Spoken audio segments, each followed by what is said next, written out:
یک جوانی در صفحه اینترنتی خود می نویسد: این نامه من برای آنهایی که والدینشان در حیات هستند، خصوصا مادرشان. پدرم 12 سال پیش از دنیا رفتند و همان سال مادرم مرا عائله‌دار کرد. زیاده از 10 سال است که من در علاهیدگی زندگی می کنم. روزی همسرم به من گفت: عزیزم، هزاران شکر که شما هستید و ما زندگی خوش و خوشبختانه داریم. رحمان به شما که مرا زیغ شدن نمی گذارید. هر بار به سیر و گشت به هر خیل آشخانه و قهوه خانه می برید و من شما را خیلی دوست می دارم. لیکن در دنیا یک زنی هست که شما را صدها مراتب از من هم زیادتر دوست می دارد. من گفتم: نه، تو برای من یگانه هستی و در حیات من یگان زنی دیگری نیست.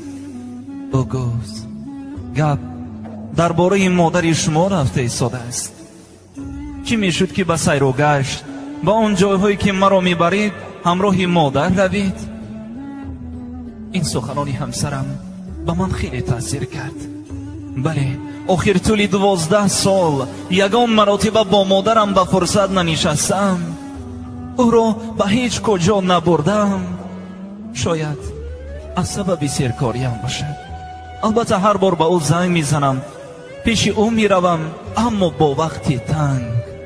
از او میپرسم: مادر، یگان کمبودی نداری؟ با تو یگان چی لازم نیست؟ آخر بجز صحبت من، بجز مهر فرزندی من به مادر چیزی لازم نیست. در حال به مادرم زنگ زدم، گفتم: مادر جان، پگاه آماده شوید، همراه به تماشا میبرایم، تو رو به سیر و گشت میبرم و بیگاهی به یک قهوه خانه در آمده خوراک خورده استراحت کرده می آییم. مادر خواطر شد، گفت: پسرم، تشویش نکش، از پی کار و بارت شو، من ناز هستم، به من هیچ چیز لازم نیست. گفتم: مادر جان، پگاه آماده شوید، من میروم، گپ تمام.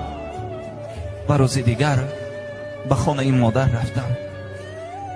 دیدم که مادرم مرا در پشت تیرزه انتظار است. او چنان یک کرته زیبا پوشیده بود که من 12 سال مادرم را این خیلی زیبا ندیده بودم. این آخران کرته ای که پدرم در زادروزی مادرم تحفه کرده بوده است. ما با مادر خیلی سیر و گشت کردیم، به همه جایهای زیبای شهر رفتیم، رسم گرفتیم و شام هم نزدیک شد.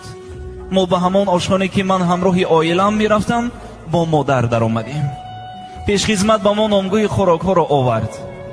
از بس که چشمان مادرم خیره شده بودند، من نامگو را گرفتم و گفتم: مادر جان، من نامی خوراک ها را میخوانم، شما دل خواهتان را انتخاب کنید. و یک به یک نامی خوراک ها را خواندم. مادرم خاموش به من نگاه کرده تبسم میکرد. فکر کردم مادرم سیر باشد یا این خوراک ها به او معقول نشدند.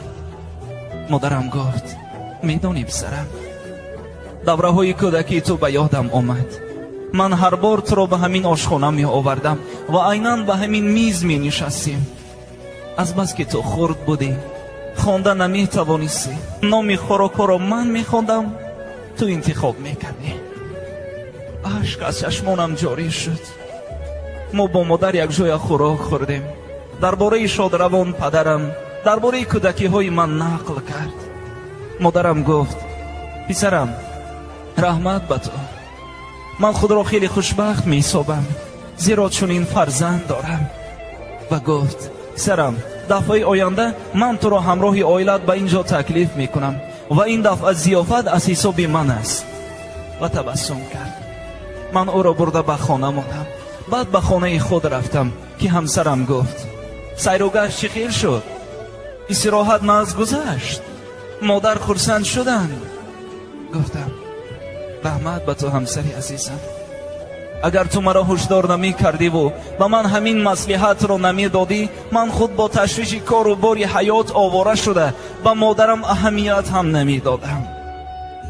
از بین ماهی نگذشته مادرم از عالم درگذشت. چنان غم و غصه مرا فراگیر شد که گویا زمین و آسمان به هم دیگر برخورده باشند. فکر کردم مرگ مادر برای من جزایی بود که او را در حیات قدر نکردم.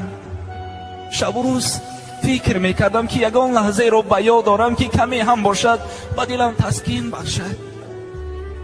همان لحظه که با مادر نشسته خوراک شام خورده بودیم به یادم آمد که گفته بود رحمت به تو پسرم، من از تو راضی هستم، از تو راضی هستم.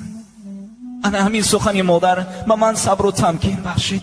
دیری نگذشته از همان آشانه که من همراهی مادر نشسته بودیم یک کاغذی آمد که نوشته شده بود پسرم، من از تو روسی به این آشخانه آمده برای یک خوراک شام مبلغ داده آمدم. اگر من ناگاه از دنیا گذشته مانم تو همراهی همسرت به اینجا بیا و رحمت به همسری تو که به من این شام ناتکرار را تحفه کرد. بیچاره مادر در لحظه های آخرین حیات خود هم به وعده خود وفا کرد.